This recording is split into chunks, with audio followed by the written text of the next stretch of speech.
Срочные новости: Сирию бомбят американцы. Сирия хочется справиться с этим, но в самом городе уже погибло 2500 человек.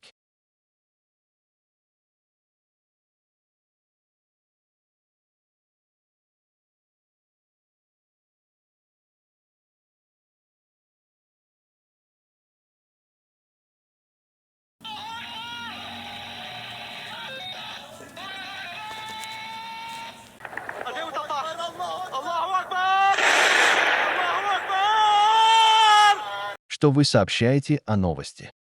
Блин, это печально, мне жалко тех, кто погибает баллистическими бомбами, жалко, но я не знаю, но вдруг сейчас опять будет взрыв. Спасибо за информацию, а мы возьмем интервью у другого человека. Все, нам пора уходить.